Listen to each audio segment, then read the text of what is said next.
Salut, c'est Trado, je suis content de vous retrouver pour la mise à jour de l'analyse technique de l'or et de l'argent en dollars et en euros. Alors exceptionnellement aujourd'hui, pas d'actualité puisque je voudrais mettre l'accent sur la conférence au coffre de ce 28 novembre, pardon.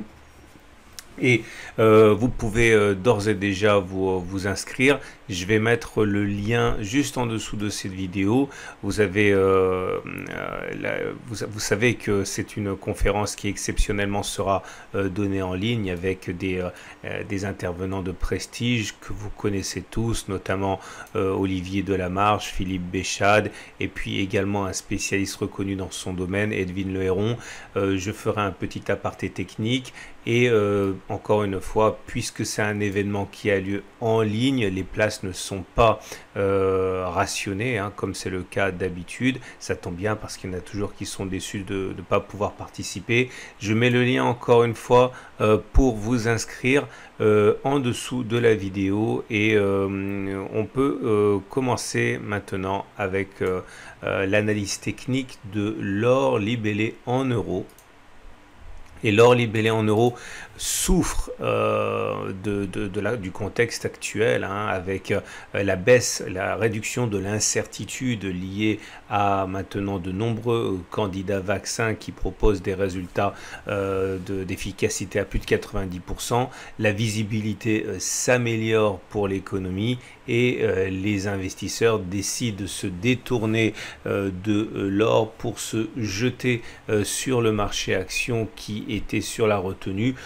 Ne boudons pas notre plaisir, c'est bien pour deux raisons. La première, c'est que on commence à voir la fin de cette pandémie, espérons-le. La deuxième des raisons, c'est que, soyons clairs, cela permet de rentrer à vil prix sur l'or et l'argent. Et lorsqu'on a une conviction de long terme sur les métaux précieux, comme c'est le cas pour votre serviteur, toutes les consolidations sont matière à réduire le coût unitaire. Alors justement, on commence par les données hebdomadaires de moyen terme. Comme on peut le voir, si une bougie est égale à une semaine de cotation, nous sommes assez proches, hein, du fameux support majeur qui figure sur ce graphe depuis des mois maintenant.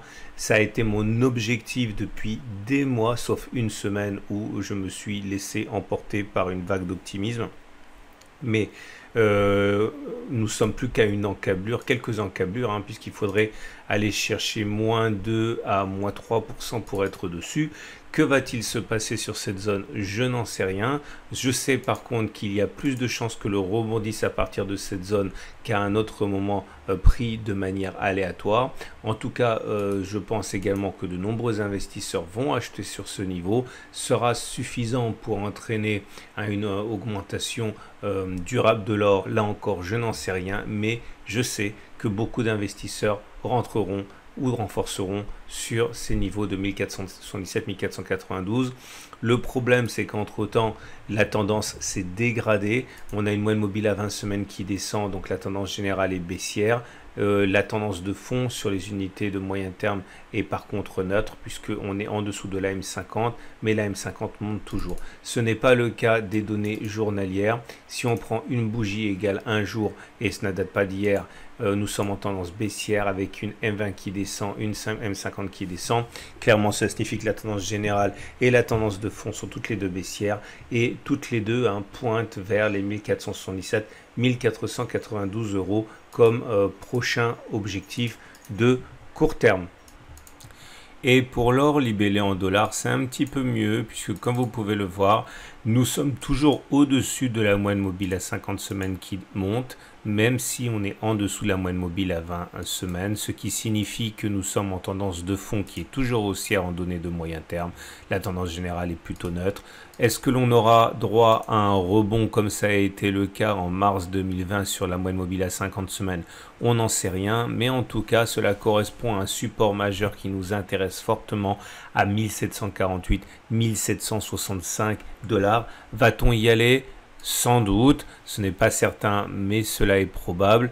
On regarde ce qui se passe sur les données journalières. Et sur les données journalières, le support précaire maintes fois évoqué, 1848-1856, a clairement justifié son qualificatif.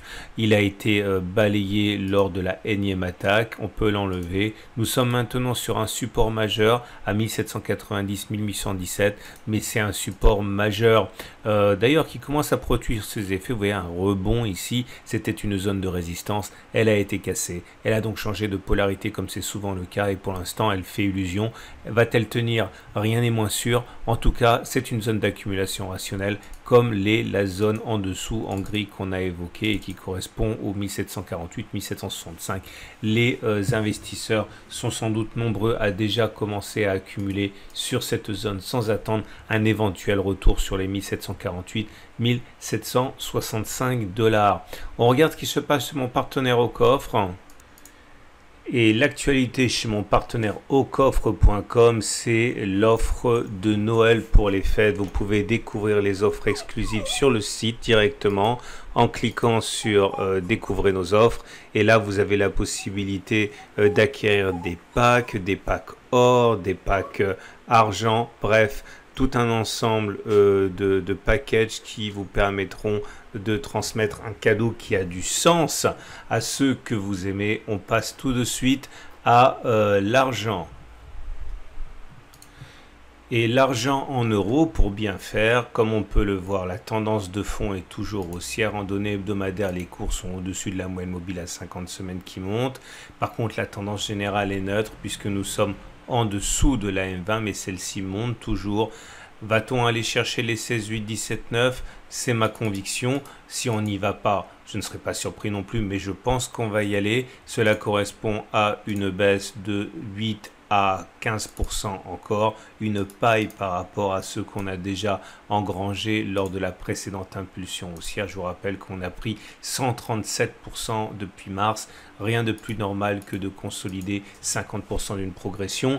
Et nous avons en données journalières une confirmation de la tendance plutôt moribonde sur le court terme avec des cours en dessous de la M50, en dessous de la M20 qui toutes les deux descendent. On a un premier support ici, on l'a dit, à 18,8. On va sans doute aller le solliciter et on va peut-être le casser pour aller chercher les 16, 8, 17, 9. Encore une fois, c'est quelque chose qui serait classique et même envisageable au regard de la forte progression que l'on a eue. On termine avec l'or, avec l'argent, mais libellé en dollars. Et le constat est similaire, des cours en dessous de la M20 qui monte, tendance générale neutre, mais au-dessus de la M50 qui monte, tendance de fond haussière de moyen terme. En données de court terme, sur les données journalières, la tendance est baissière en dessous de la M50, en dessous de la M20 qui descend toutes les deux. Un ralliement des 21,622 $ l'once est à mon sens probable, de même qu'un retour sur les 23, 21,3. Ce sont les deux zones d'accumulation rationnelle les plus immédiates sur lesquelles j'envisage que de nombreux investisseurs accumulent des métaux précieux.